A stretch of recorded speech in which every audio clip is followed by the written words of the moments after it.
My name is Sean Dougan. I'm the Trails Program Manager at the East Bay Regional Park District. I've been here about 17 years in various roles, so too long. But yeah, so I can answer a lot of different questions, but I want to talk to you today about a really cool project that is going on in Contra Costa County. And it's called the, oops, sorry, are you all seeing that yet? Great. And it's called the Briones Pilot Project. What this is a 2-year temporary pilot project where we're testing a variety of trail management strategies and use designations in order to enhance user experience and also protect and enhance habitat and watersheds within a specific zone in Briones Regional Park. It's about 1,600 acres. Briones Park is 6,000 acres. It is one of our larger parks, not the largest. And for the record, the website web page above here is where you could find out a bunch more information. I'm going to give you a quick overview today. And there's links and other frequently asked questions, etc. at that link. But also, if you just go to the Park District web page, it's right on the front page. You'll see this logo here that was specifically designed for the project, and you can click there, and it'll take you right to that page as well. And so some of the goals, I guess, and sort of outcomes of this project that we hope are to enhance the trail user experience. So as you all have probably noticed, we are all noticing living in the Bay Area, it's more crowded, and especially during the pandemic, we started receiving twice as many visitors in the regional parks because we stayed open. It was kind of the only thing you could do. On our trail, our regional paved trails in our parks, it was flooded with visitors, but that I will say the visitorship was increasing anyway. So what we were hearing and finding is that we were getting more complaints and concerns about sharing the trail with certain users, conflict on the trail, and diminished trail user experience. But also, we have a lot of fire roads as our trails. We inherited those fire roads. They weren't necessarily designed for recreational use or proper drainage for that matter. And so what people are really looking for, we know, is a more nuanced, sinuous trail through the woods and a different experience that isn't a fire road. And so we're attempting to kind of address that issue in this as well, and district-wide. What we're also finding is a result of that fire road network and the needs of the public wanting something different, and the lack of development of new trails in the Park District, is that the general public has taken it upon themselves to build their own trail network. And so what we have, how we know this is just from experience in our parks, but we also mine the data from apps like Strava, which is it's like a competitive app where if you're a runner or a biker, you can log in, you remember, you time your trip, and it logs in where you're going, what route and what your time is, and then it ranks you and you compete with everyone else on the app. Well, they produce these heat maps, and we found far more bootleg trails than we knew we had, I guess I'll say, probably over double the amount that we actually allow. So this is a big deal. There was no environmental process, there was no design process for these trails. They likely started out as cattle trails, game trails like for deer, etc. People started using them. But many of them are simply just being built from scratch with tools that we find in the woods, people going at night. And so this is a big concern for the Park District from an environmental impact perspective. And so that in that way, we're looking to identify these trails and close and restore the most significantly impactful ones, we'll say, so that we have a more balanced trail system, and that we're also sort of dispersing use, we'll say. And we want to also increase volunteer engagement in trail maintenance and habitat restoration as a part of this project. And we've seen some good results I'll share with you. And then more data. We hear a lot about our trails. We hear a lot about conflict. It's all anecdotal. We don't actually know how many people are entering the park when they're entering the park, where they're coming from. And this is an issue. We have 125,000 plus acres. So we need to come up with a way to where we can track this and figure out where people are coming from and when and what they're doing in our parks and the route that they're taking. And so what we decided to do, we had a lot of discussions back about 2 years ago about Briones Park. We heard from the equestrian community, there's stables all around Briones Park, that there's an increasing conflict, that there's increasing bikers, and that there's an increasing number of bootleg trails being constructed that we knew about some of them, others we found. We've tried to close many of these trails for years and they just get reopened and reopened. And so we've been banging our heads against the wall, trying to figure out a strategy, a change that we can make to try to accommodate use while protecting natural resources. And so sorry, my screen, can you see that bullet there? Oh, there's Dennis, great. Excuse me a second. So one of the strategies that we're invoking in this pilot is an odd even day access rule by calendar date. And this is only on the weekends. You can see the chart below. And so Monday through Friday within the zone, users are allowed to enter the zone. And whether you're a biker, a hiker, or an equestrian. But on the weekends, if it's an even numbered weekend day, no bikes are allowed in the zone. So hikers and equestrians have the zone without fear of having a bike speed by them or come up on them surprisingly. Odd numbered weekend dates, there are no horses allowed in the zone, and so the bikes have the zone without having to fear a bad equestrian encounter, a dangerous situation in some cases. And then hikers are allowed, like I said, all week. And so that's one rule. So what we did was we analyzed all the bootleg trails within the zone here, and you can see them in the yellow, green, and orange. The gray dotted lines are the existing trail network. And the R trails, the ones that are very faint but have X's and dashes, those are trails that we identified as trails that should not be there, that are more impactful. And so our stewardship department, park operations, and my staff went out and analyzed all of the trails within the zone and determined which ones were the most impactful. For instance, R14 here in the middle, this is a trail that crosses a creek probably 16 times. And if any of you are familiar with how hard it is to permit trails, that would never get permitted and is an issue. Unfortunately, the way water flows is also the way bikers like to ride, right? So makes sense. And there is connectivity with this network that has been very carefully built, to be honest. But that trail is one that we said, that's got to go. But this trail, B1 and B2, we've tried to close that probably 100 times, never closed. So you know what, maybe we'll open that one. It's not as bad. It's not, doesn't cross a creek as much. There's some drainage issues, but it's not as impactful. So you kind of see where we're going here. We opened 3 bike, I guess we'd call them sort of complexes in yellow. They all have their Strava names. There's this one's called Hank and Frank. This one's called Texas Toast. This one's called Isaac's B3. So there's funnier names, trust me. But we decided those would be the carrot. And then we designated some hiker only trails, and this was through feedback we received from the community. And those are in green. And then the orange are dual use. So we hear that people can't share trails. We can't possibly share trails. Well, we want to test that out. So we've made PB7 here, which is an illegal bootleg trail that's been here for probably 40 years.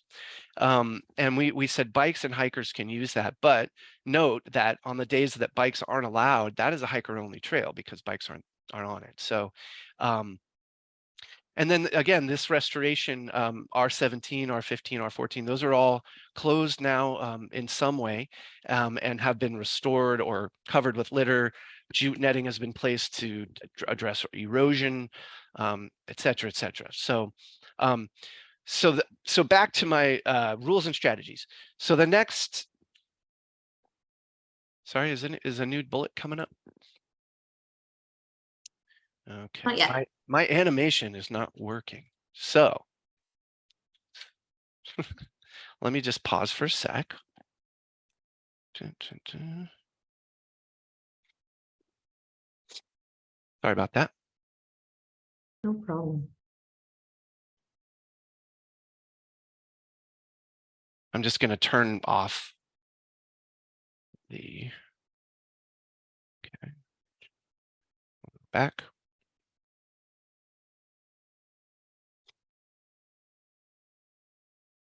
All right. So there's directional and use designations, as I mentioned, within the zone. There's 2 outside that we needed a bypass. We needed a way for people that were coming to the park not to just be stuck and have to go home.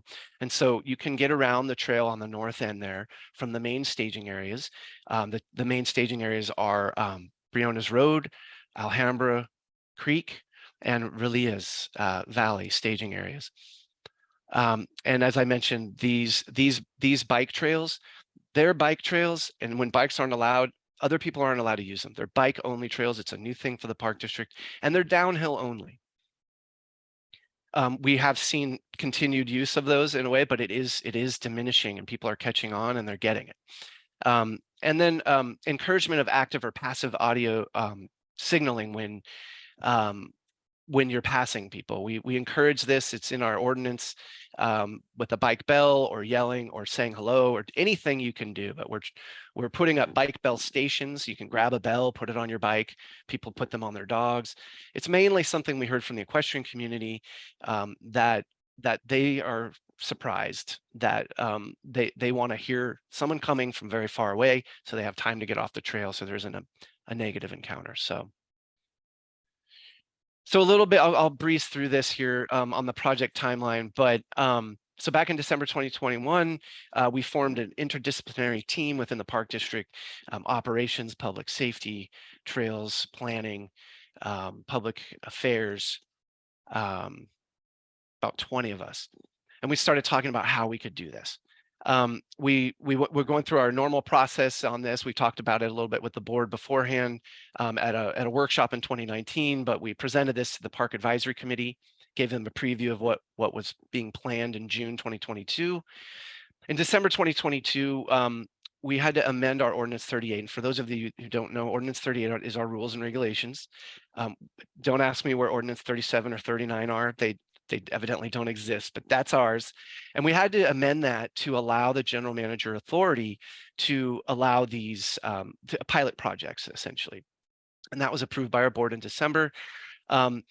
We have a web page. We have an email listserv that all went live in February 2023. And we had a community meeting on February 25th, and you see a couple of pictures over here of what we had. About 100 people or so show up, a lot of bikers, a lot of equestrians and some hikers and some conservation community folks. And then we split out into groups, and we really got people talking face to face and learned a lot. I think people appreciated this. It gave us some information. We adjusted the zone. We changed some rules based on some of the feedback we received at this meeting. And we feel it was a success. And then in March, also, we updated the webpage with the final plan, and we posted a notice of exemption under CCWF. So many of you who are familiar with CCWF, these are rules that are being enacted on existing trails. This isn't a project, this is a policy. And so we feel strongly that this was exempt and posted that, and that worked. And then we published the rules memo for our Ordinance 38, which is our process that we have to do for our general manager to have the authority, and for the Park District to have the authority to change these rules under Ordinance 38. And again, speaking with our board throughout, and it began in April 21st, 2023 on a Friday. And our 6-month update to the board will be in October, one of the meetings in October. But it's proposed to be a 2-year pilot. And some of the things that are going on with this, for some reason, there it goes. Okay. So what what we're finding so far, some interesting things. So, and I'll make this quick, but so we have restored or closed the trails that I mentioned, and that was completed through Conservation Corps crews and park staff, our small trails crew. And we put, well, first of all, we had about 100 or more signs that we put out. Many of those signs were pulled, thrown away, anger, destruction. But now that's calming down. So we've put them in concrete, some of them, just to make sure they're there. But the trail closures have been completed thus far, and we're monitoring those to make sure they stay closed. One of the big things is the social part of closing a trail, right? We knew that if we closed certain trails, they would not stay closed, even if they had some environmental impact.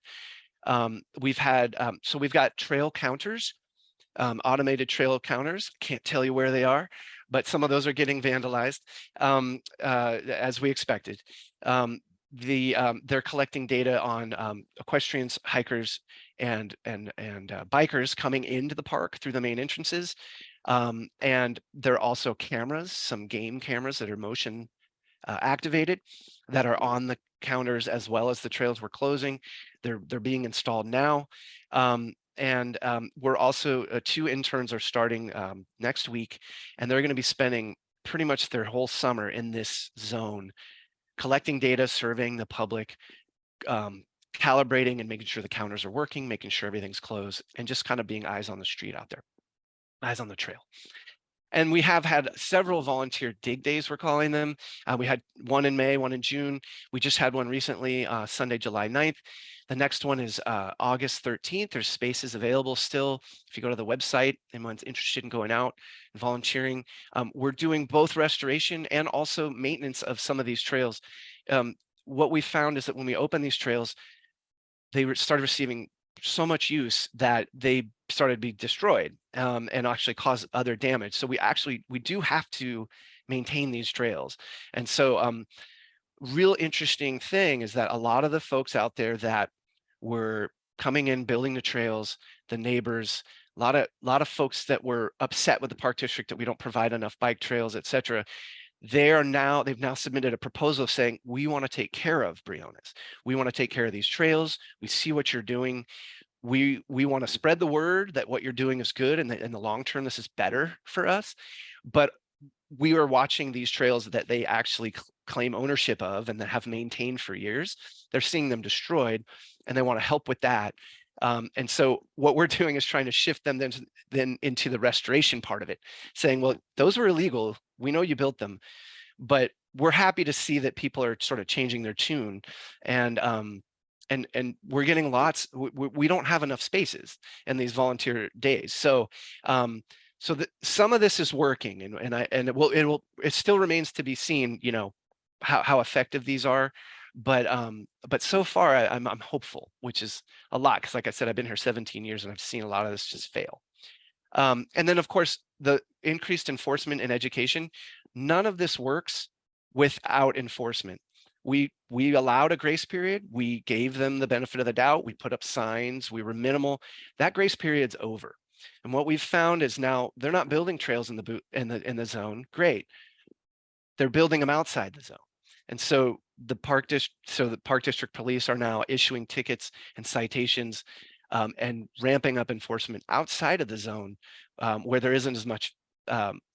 I think there's too much activity and too many eyes on the street. So one of the photos I wanted to show you here is that we found this. This just gives you an idea of sort of the entitlement of some of the community members that feel that they have the right to build trails in our parks. It says, please no Strava or videos. Strava kills trails. So yes, we found a lot of these trails through Strava. Folks that are using the illegal trails are detected on Strava. That's how we found it, and that's how we're measuring use. So we found this somewhat kind of funny, but as you can see down below, we're getting a lot of volunteer stewardship and everything. Again, in October, we're hoping to compile some data, have some more concrete information to share with our board, and maybe make some changes to the rules, or maybe some adjustments we need to make. And so it's an iterative process. But anyway, that is the Briones pilot project. I'm probably over my time, but thanks for listening, and I'm happy to take any questions. This is fascinating. Thank you so much, Sean. I think we got a really great introduction to this project, and I have a bunch of questions, but I will open the floor to anybody who has questions of Sean, and also welcome to President Waespi and Director Coffey. We're hoping to hear from you in a moment. So I guess, let's see. Anyone have a question? Oh, Kathy, go ahead. Hi, everybody. Good morning. Thanks for the presentation. That was really fun to watch. So my ears peaked when you said you have counters, like people counters.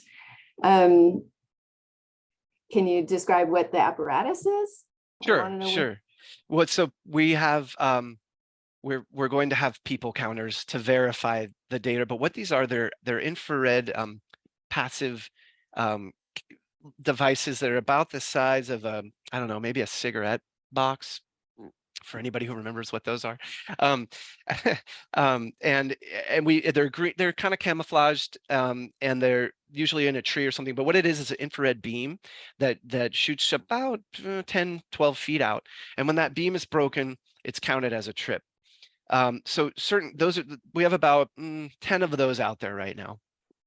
And those only kind of give you like, is this trail being used or not? Is the closure working? That kind of thing.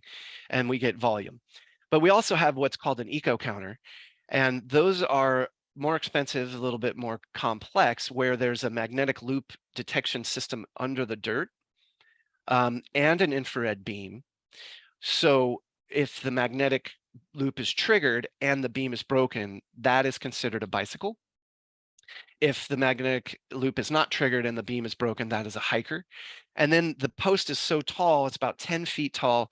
There's another beam up top that will capture the horses. And so if there's no magnetic detection and the beam up top broken, then that's considered a horse.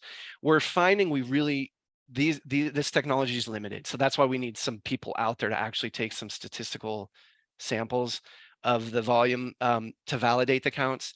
The cameras will also do that. So we'll look at photos between a time period and the data from the counters during that same time period, and then compare and see if it's working.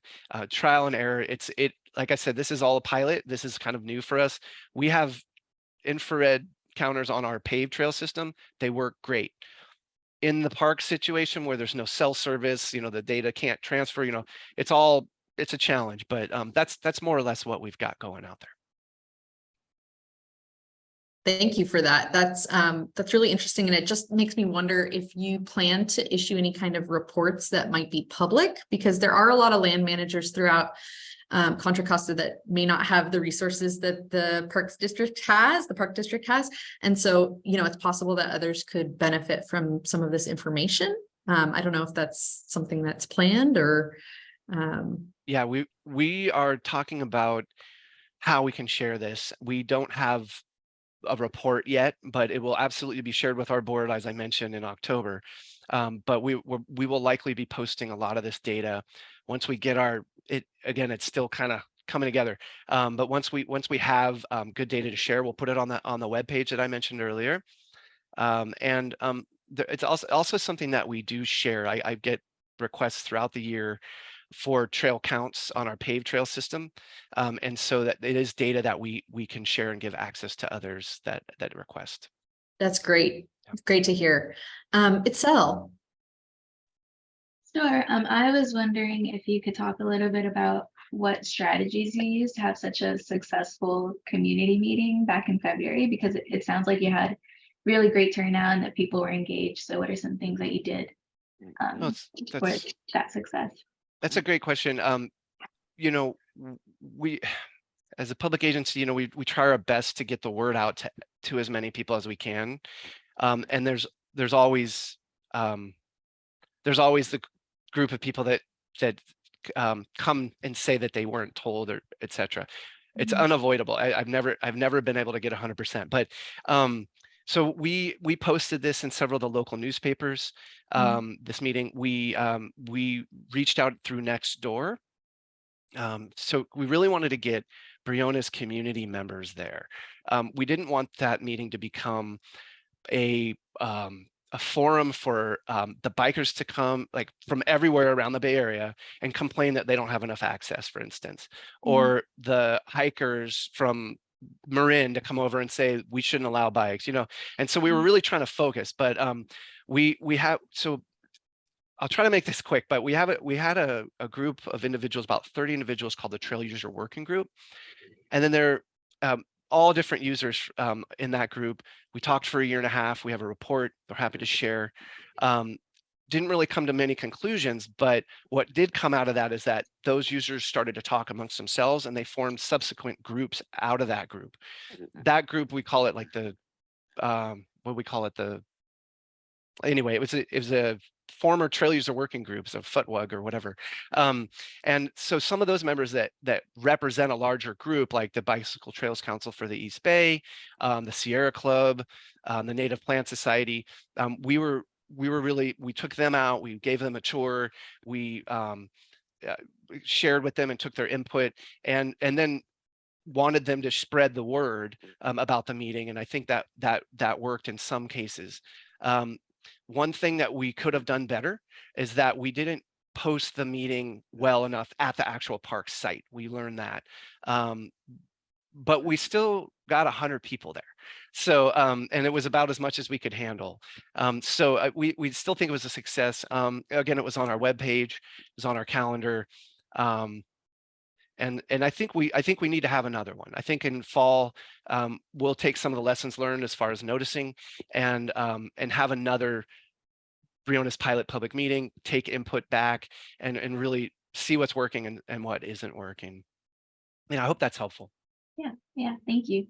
Yeah, that's really great information. And I'm wondering if, I think I would love to encourage any of you East Bay Regional Parks folks to share some of this with either me or with the forum through our website, because we can also disperse the information across our networks, because some of the networks that I'm thinking about that would actually be some of the people who would want to come to these meetings and potentially participate in dig days are really a lot of the community groups that we work with, folks who are interested in, the Alhambra Creek watershed and the Pinole Creek watershed, particularly, obviously because of Briones, but in general, we have connections with lots of different groups. I'm thinking of the Friends of Alhambra Creek. I'm thinking of the Friends of Pinole Creek watershed. These are people that you might not have, some individuals may already or be aware of these, but it'd be really good to maybe have a more direct connection. But thanks for your question itself. Alan. Hi, yes. Thanks so much for the presentation. It was really good to learn about. And I really commend the Park District for trying to address this issue. We've had, we're avid hikers and bird watchers. We've had numerous encounters which were kind of a safety nature, really alarming to us. People coming around a corner at very high speed, and we had to dive off of the trail. They were coming around the corner on bikes. So I really commend the safety aspect of it, and also protecting the resources. That's really important. Closing trails that are ecologically impactful. And, the birding community, I think, is another list of stakeholders that could be added for outreach. I'm sure you probably talked to Golden Gate Audubon, and I'm a board member of Mount Diablo Audubon, and I'd be happy to write an article for our Quail newsletter about your October meeting and get it published in advance. Many members of Mount Diablo Audubon have spoken about how they've had trouble on single track trails in particular. Fire roads, there's room, there's much more room. So that has been an issue that's been talked about. Bird watchers tend to walk along and then stop in a place and look. And I'd like to say that, we have many bird watchers that are also mountain bike riders, even while bird watching. So it's a combination sport. It sounds dangerous. Well, they Just kidding. they bike to a location, stop, look at Stop, yeah. birds, and it enables them to go a little further along a trail. And it's very popular, and we're starting to have more combination trips. That's great. In Golden Gate Audubon, we've had a couple in Mount Diablo Audubon, and we'll probably expand that a little. Oh, And what interesting. it does is it encourages a use of mountain bike trails that is not a racetrack and a start to finish as fast as possible, but enjoy the natural world while you're on your bike and use the bike as transportation. So that's just a comment about usage that we're seeing. Enforcement is really important. I commend you for the enforcement side. So I think Wendy had a couple of questions. I guess mine were mostly comments, but really great to hear about it. We're avid Briones users. Thanks. Thank you. We have seen a lot of people on bikes using those single track trails. They go right by the signs that say no bikes.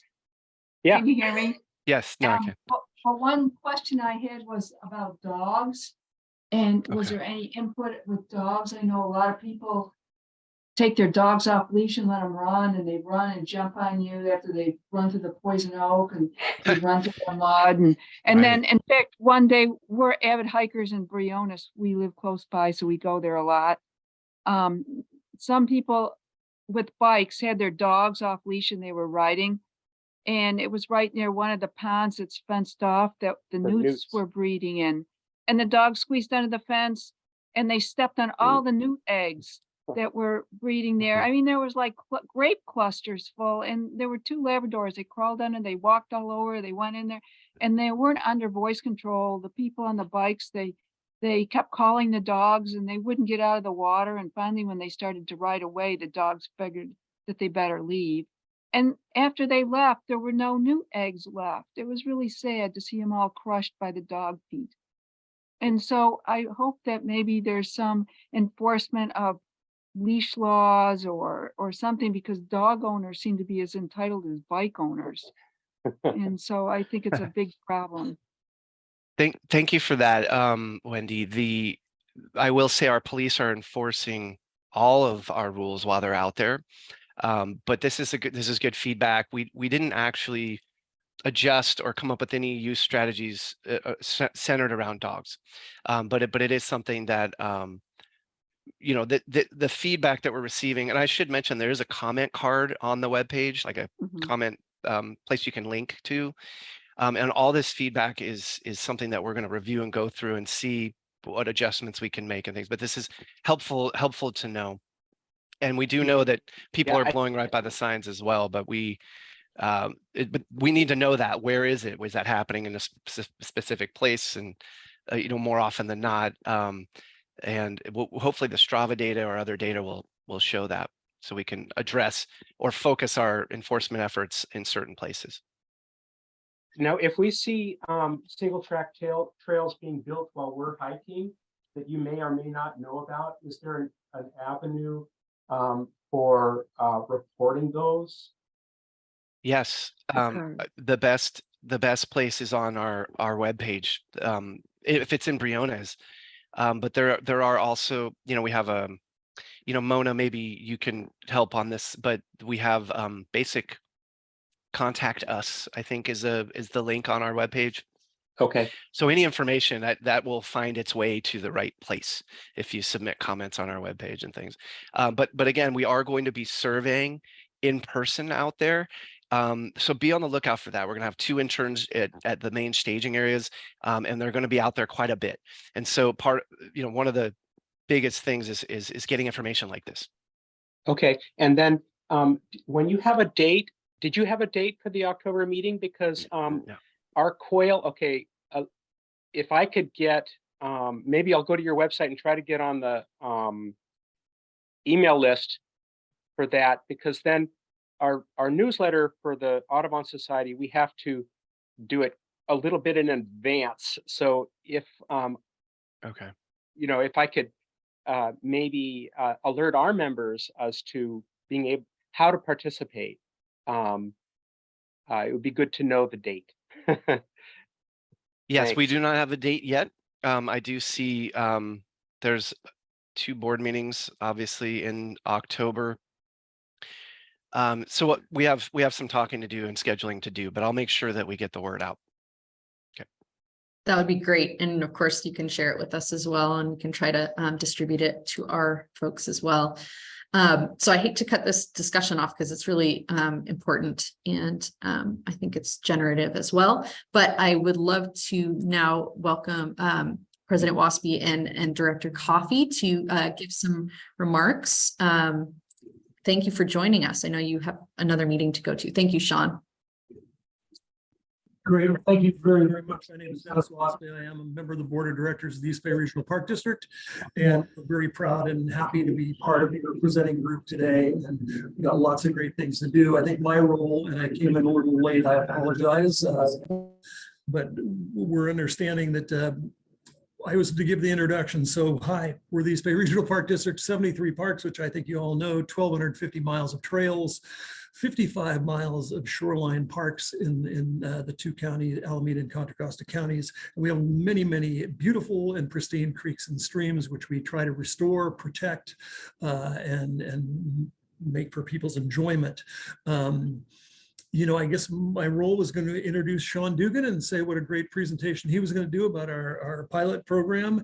Monaco is waiting in the wings. She'll be talking about some of the great community outreach, healthy parks, healthy people programs that we do in the Park District, engaging our communities. So without further ado, I'm going to do that, but I'd also like to introduce Colin Coffey. The Park District's doing what we always do. It's summer focus. We've opened up most of our swim areas. People are enjoying the parks. People are having picnics, having fun, doing lots of enjoyable things. I was going to introduce Colin. Colin was going to tell you a little bit about some of the challenges we've had over the winter with some of the storm damages we've faced. So with that in mind, thanks again for inviting us. It's great to be here, and I'll introduce Colin Coffey, our board member. Yeah, thank you, Dennis. And Lisa, I'm sorry that we were a bit late. Our agenda had us starting at 10 a.m.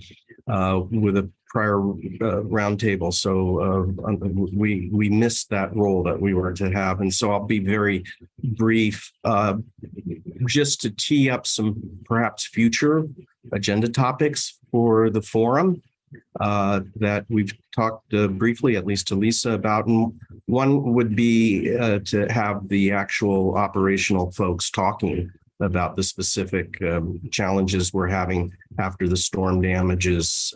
They were extensive, many millions of dollars, and just the process of having park supervisors and our operations and maintenance folks prioritize projects, of which there are hundreds, is a major endeavor. And we are constantly being reminded by our public that this particular storm damage trail or road or facility, whatever it might be, is a high priority. So in addition to having numerous issues to deal with for repair, they're all priorities, and that's proven a challenge, as has been getting the professional consultants, construction folks out there that we have to hire, because they're all busy. So I'll leave it to a future presentation for an update. Another one I thought would be of interest would be all that's going on in the Wildcat watershed. Vis-a-vis East Bay Regional Parks. Lake Anza has been undergoing some what we would characterize as access improvements and just overall enhancements to our Lake Anza facility and programs. A potential bridge over the creek that is in planning stages to divert people and dogs from running through Wildcat Creek. And of course, Jewel Lake is quickly being filled up with sediment and needs to be worked on, and we're coming to the point where I think we're going to come up with an approval of a project for the park district involving restoration of Jewel Lake or restoration of Wildcat Creek in its original natural state. So that's an important issue coming up for the Wildcat watershed, and we can address that. And I'll just close with thanking Sean for all his work that's going on out in Briones. I've spent maybe 3 weekends last couple of months out at the Alhambra staging area to man tables and just accost people and ask them what they think of the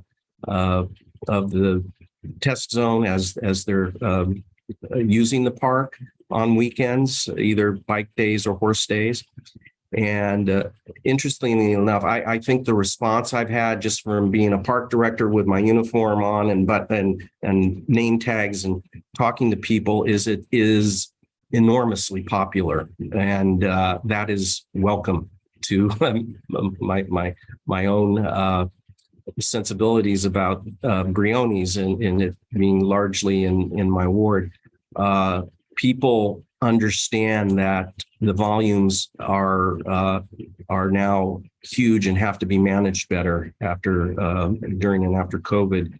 And the response to creating these alternate days for bikes and horses on weekends, I'm getting universally, the response is, well, that seems like a really good idea. And people look forward to watching it and seeing how it works out. I've had 1 or 2 people who were upset about it. And obviously we have signs that there are some mountain bikers that are upset about some of the closures. So all in all, though, I'm really encouraged that people feel actual users of the park are 90% plus think the pilot projects that we have going and tests are a good thing. And that's encouraging. So I'll leave it to that. And Lisa, if you want to introduce the next topic, I just want to say that Monaco's been someone as a leader within the park district a decade ahead of her time. I would suggest in developing for this park agency DEI initiatives and community outreach initiatives to promote equity and park access and park utilization. She was at it 13 or so years ago, and I'm still looking at our park and rec message boards for agencies that are just trying to address this now and or in the last year. And we thankfully get to refer people to Mona, who's been doing it for more than a decade. Wonderful. Thank you, both directors, for your remarks. I think it's heartening to see how involved you are in all of this planning and how connected you are with the staff too. So thank you again. I know you may have to jump off at a certain point to go to your other meeting, but thanks again for joining us, and welcome to Mona. I'm glad that you're able to join us. I know that as Colin and Sean referred to, obviously the parks are dealing with some issues, having to, come back from storm damage and from having just way more people than they used to. But I think that you're making a lot out of, a lot of positive good come out of, this influx of people, and hopefully we can get more folks that are underrepresented to come out. So please take it away. We'd love to hear what you've been working on. Oh, thank you so much. May I have a share screen access, please? Yeah. Yeah, you should be able to. Yeah, I do have it now. Thank you. Okay. So, well, thank you again. And I'm going to give the big overview of what Healthy Parks, Healthy People is all about, and also about park prescription. I'll go a bit fast. I just want to check on time. How much time do I have? Well, because we've been kind of taking questions along the way, we can see, Mike.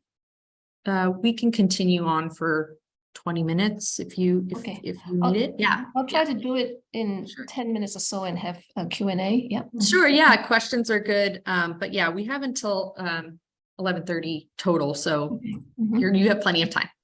Yeah. So healthy East Bay Regional Park District. We are in the 2 counties, yes, Contra Costa and Alameda, and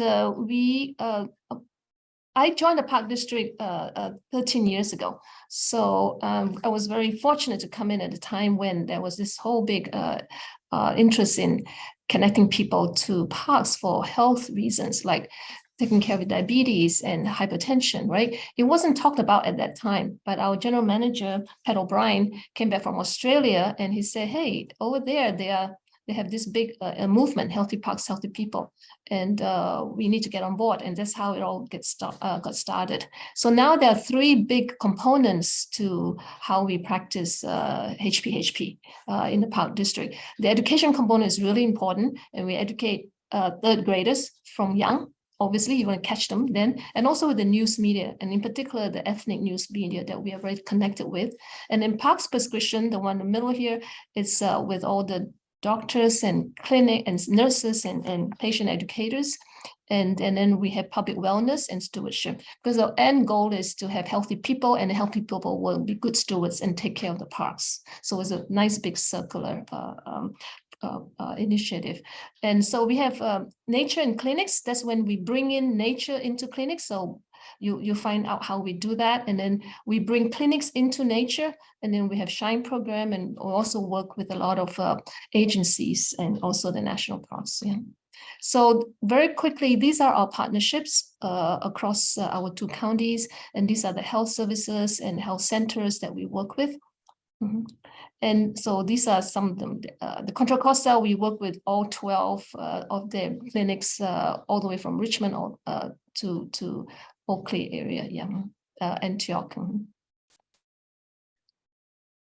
And these are some of the community-based organizations we work with also. Latino Center, they service about 3,000 women and children in Richmond, and they have been a strong partner with us. And Go Track is a national movement, and the icon, the hero, is Harriet Tubman, and they are getting over 1.5 million women, Black women and children and girls to walk throughout the whole nation. And then this is very quickly. Back in 2020, very early on, I think end of April, early May, we partnered with the health officers from Contra Costa and Alameda to very quickly talk about how important it is for people to be out in nature. There was a lot of concern at that time, but so Dr. Radhakrishna and Dr. Pan, they are both now been appointed by Governor Newsom to the state level. He's the Office of Equity Health, and then she's the state epidemiologist. Yeah. And then Aaron Chapman is on mental health. Yeah. And we had all this signage everywhere, hundreds and hundreds of them. And we was one of the agencies that did not close our parks. We remained open throughout the entire pandemic. Yeah. And then nature in clinics. So this is how we bring nature into clinics. We put up beautiful banners. This is a 30-foot banner of redwood trees in Children's Hospital in Oakland that we work with. And then in Contra Costa Health Services in Antioch Clinic, we have beautiful posters of parks in the neighborhood, Contra Loma and all that. And this is a way to engage staff and also patients, yeah, as they are waiting in the lobby, so they can know that all these parks are really close by. So for example, in Children's Hospital is a case study here. We actually named some clinics, rooms after our parks. So the doctors will say, the nurses will say, okay, you need to go to Redwood Clinic room there, you know, and we give them wayfinding cards to find out where those rooms are, and they're all named after our parks. Now, clinics in nature, this is where we bring the clinics and patients into our parks. So SHINE stands for Stay Healthy in Nature Every Day. So I actually came out with the name when I was driving back home, and I was thinking, we can't call it park prescription bus, it's too long a word. What kind of name can we call? And the sunlight hit my eyes, and I was like, okay, sunshine. So stay healthy in nature every day. That's how we came up with this name, SHINE. And we have a SHINE bus for the patients that we bring once a month to our parks. Yeah. And this is the program.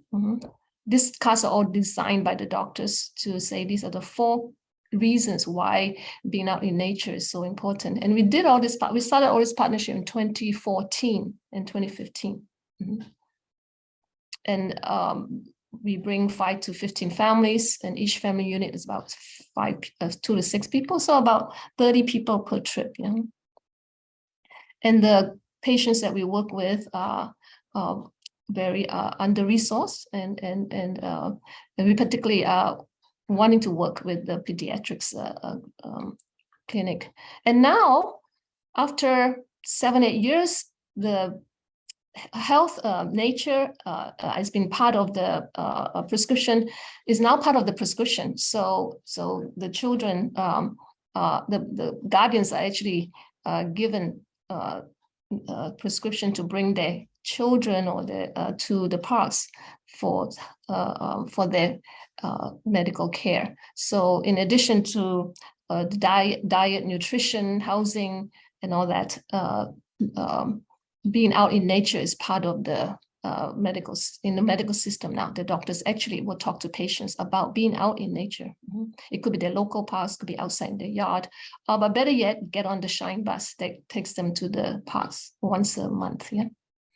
Now the next one is public wellness. This is where we encourage the entire residents, right, in our 2 counties to participate and do it in community or do it in the family. So we have Trails Challenge, we have Wellness Walk, and also volunteer days and all abilities days. So Trails Challenge, this is our 30th year, and every year we have over 10,000 participants that take this self-guided walk. So every year, 20 trails will be selected by our park recreation and operation staff, most beautiful trails from easy, moderate to challenge.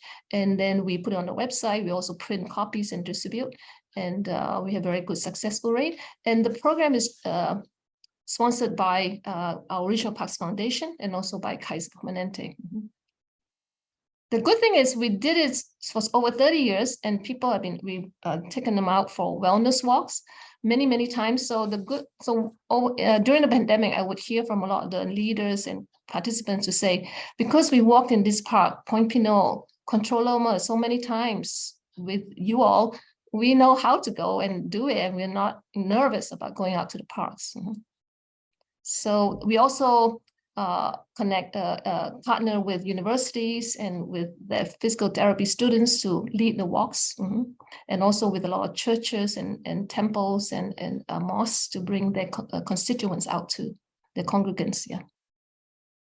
And sometimes we have American Heart Association or Lung Association will be there, and they will do screenings, and we get a whole intergenerational families coming out. So this is a Shine bus that we bring the participants,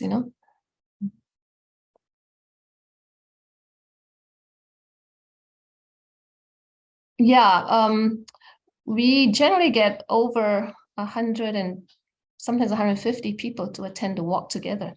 And the community love it. They love to come and walk across the 2 counties and walk with each other and learn about each other's culture and food. And you can see we serve different food here from different cultures. And then here with Contra Costa County clinics, we have a partner with their Walk with the Doc program. So the doctors would come out with their patients, and lead the walks. And then volunteering, this is where we encourage our participants and our residents to take care of the land, take care of the trails, right? And also take care of trees. And here are the Dawudi Bora group in Fremont, planting trees with their children. So a lot of trail maintenance, And then here is the Korean youth group in Millinox in Richmond. And then we have All Abilities Day also. And we welcome people, all abilities to come on this special day. And the whole park is dedicated to them. And also, just FYI, in 2025, 2 years from now, will be the 35th anniversary of the Americans with Disability Act. So it started it was signed into law in July 1990 by President George W. Bush. Yeah, so that was 1990. So yeah, in 2025 we will definitely have a lot of celebrations. You know.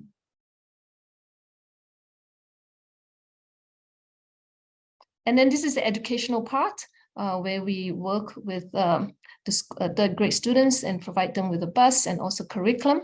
And they learn about the Children's Bill of Rights. Children actually have Bill of Rights outdoors, in the outdoors, that we follow from this California State Park.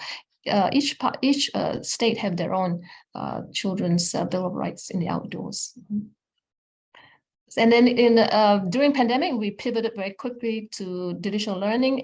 A lot of the information is still on our website. It's great for school teachers to use and also for parents. And now, of course, we are back to in-person, but many of these resources are invaluable. Mm-hmm. And our activity guide has tons of activities and fun things for kids, games and rest, and making birds nests and all, bird boxes. And the other thing is we also, part of education is to work with our ethnic media services. So last year we had news media forum briefing, and over 105 journalists and publishers of ethnic papers in California and also from outside the state attended the panel.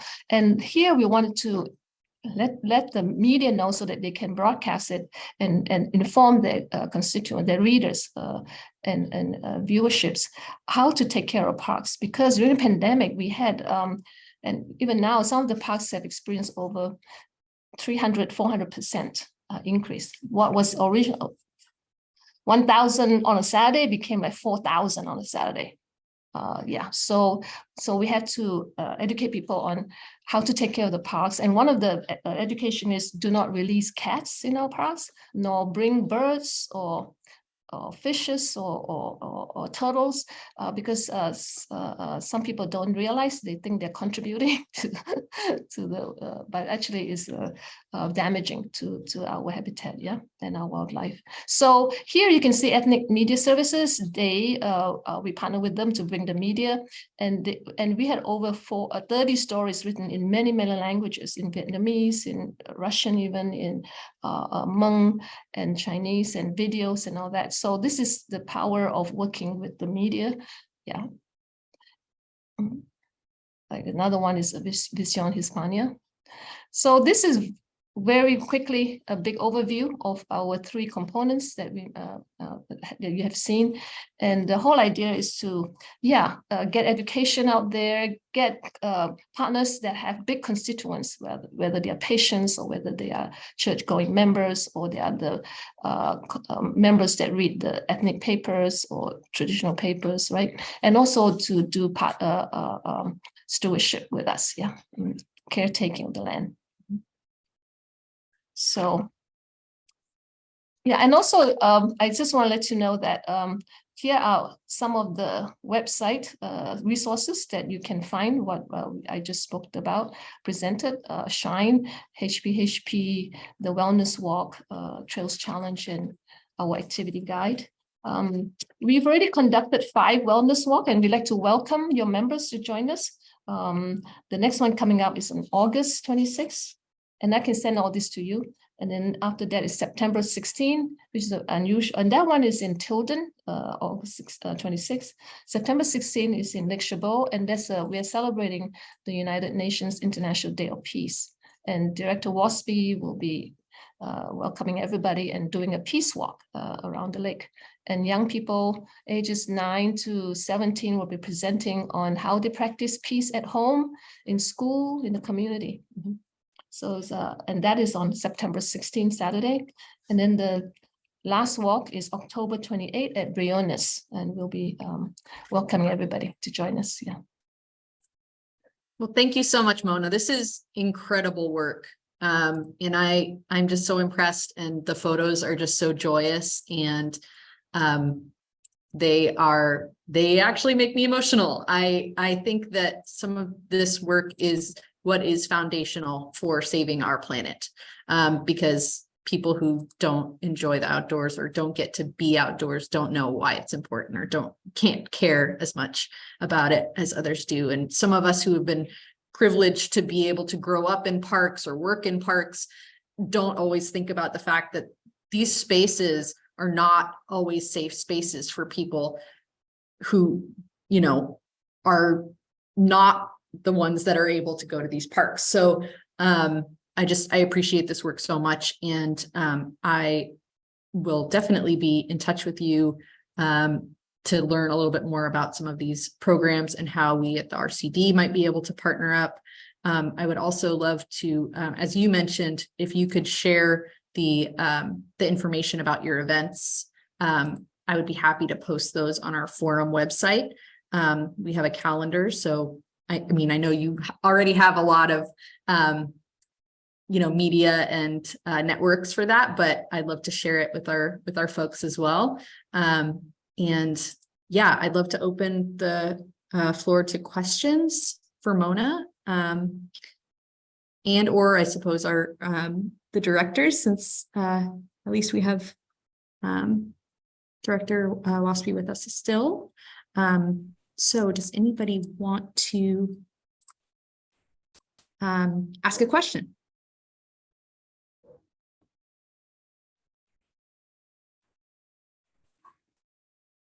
Yeah, Wendy or Alan. Hi, it's Alan again. So I'm curious, I'm interested in kind of looking at your calendar and then trying to maybe get some of that information onto our Mount Diablo Audubon newsletter or website too. So I'll talk to, we have somebody who handles all of our social media stuff, a fellow board member, and I'll see if I can get some of that linked onto our website. So thanks for the information. It's a fantastic program. And most of our membership tends to be a little older, but we've had some youth programs. We had a program in the Antioch schools for years called No Child Left Inside, run by the principal of a school there, who was our board president, and I think it was taking up to 600 kids out. And we have a whole sets of binoculars that we have for that program, loaner binoculars. So I think that there's some potential for partnership there that could be explored with the various Audubon chapters. Yeah, we would love to do that. We've also, our foundation is very active in this, and they have actually make many backpacks, and actually donate them to the libraries in the 2 counties, so that the family can actually borrow out a backpack. And the backpack will have binoculars. It will have a little those laminated wildlife they'll see, the kind of many butterflies they'll see, the many kind of waterfowls or raptors. So, and then they have a magnifying glass. They have, it's really fun kit. And the families can lend, the library lends it out. Yeah. And then the foundation replenish it with items that are missing. Yeah. So that's that was a idea. very good program also. Yeah. Yeah, that's a good partnership with the libraries, because I did a search once to look at all the different libraries in Contra Costa County, and almost every single one of them has either a park or good bird habitat nearby, that well within safe walking distance. So that's a great partnership too. So yeah. Another partnership we have, see, what I mentioned is just a big picture, but for example, REI, we've had our 2 counties maps showing all the parks, because who goes to REI, right? And then we have all the district maps and all that, to let them know what's happening and encourage them to be members, because the membership money actually goes back to the community to support the wellness walk, the Shine buses and all that. Yeah. And I just want to show you very quickly, if you go to Shine, ebparks/Shine, you learn about all this. These are all documented here, all our partnerships. And also we have one many awards for our program for HPHP, 20 statewide award, national award, as well as a Global Citizen Award from United Nations Association chapters in the East Bay and Silicon Valley. And because we've met their goal, which is good health and well-being. There are 17 global goals the United Nations have determined. And everybody talks about sustainability, right? How can we be sustainable? Tesla talks about sustainability, Microsoft, everybody. But what is the breadth and scope of sustainability? So United Nations have thought it all for us. So 150 nations have agreed this is what sustainability means. And you can Google global goals and you'll find out there are 17. And we won the Citizen Award, Global Citizen Award, because our park district has fulfilled all the 17 global goals, which is quite remarkable. Not many organizations are able to do that. Yeah. In 2021, the awardees were, along with us, they were Zoom technology. Now that is global, right? And Abbott Labs, they do the test kits for COVID.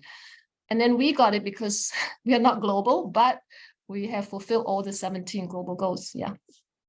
And you can learn about that on our website too. And here is a list of all the hospitals and clinics we work with, and it explains in great detail exactly how we implement HP and park prescription. It's very different from each one, because they have their own different constituents and needs, and also, so it's very creative how they do the healthy parks with us. And then also we do research with SF State. And the findings are also on our website, and then with Samuel, so you can see we have all these different programs. Yeah. Mm-hmm. So yeah, a ton of resources on our website for sure. Yeah, thanks for sharing those. How is it that you make that first contact with like a new church or a new group that you haven't worked with before? I mean, I know you have East Bay Regional, people know what that is, so maybe that's what helps, but how do you make that initial outreach? I actually talked to the Samuel Merritt Ethnic Health Institute. I actually knew one of the doctors who was part of this group. And so he said to me, hey, our district should be there. We have 40 members from the Black churches. They're specifically focused on the Black churches and the community throughout the two counties. And because a lot of Black churches, they have health ministry. And many of the retired nurses and doctors actually work with the congregants to understand what the prescription is all about, and also teach them all about diabetes and hypertension, you know. So I attended their meetings, the Ethnic Health Institute. So it is really knowing people and asking them, say, hey, are you part of any group? Especially big group. We love big groups because the whole idea is the group is already created. We go there and represent it, and then it's like 40 churches hear about us. Yeah. Mm-hmm. And right, we even had a contest with some of the churches to do a walking contest between the churches to get them excited. Many of them are seniors, and they about 10 of the churches participated in a great time. Yeah. What they love is just being out there together with the church members and also learning about the trails. Yeah. Mm-hmm. So we send them maps, we send them apps and all that, let them know how to access all this. Yeah. Mm-hmm. That's wonderful. So it's connection, and then it's resources, providing resources, and some incentivizing or yes. That makes a lot of sense. Yeah, thank you for sharing. And working with the group, see what they are particularly interested in. Yeah. Mm-hmm. Right, because I guess everybody has their own angle.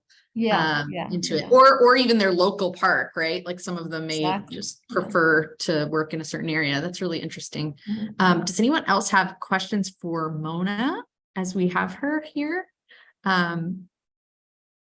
If not, then I will, let's see.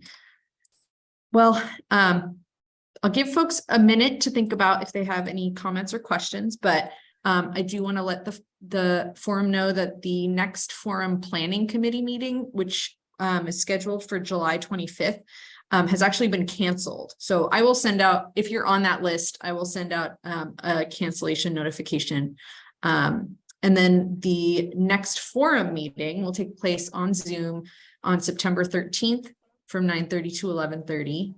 It should be a really interesting one. We're going to be welcoming Wilton Rancheria and hearing about the important work that they do. So thanks for listening to those updates. Jill, did you have a question or comment? Yeah, thank you so much. That was a fantastic presentation. So many great ideas along a variety of areas. And one of the questions that I had with Rohan being promoted to the state level, which we were very excited about, although sad to lose him. Do you have somebody you're working with in Contra Costa County Health Services to continue the great work that he started?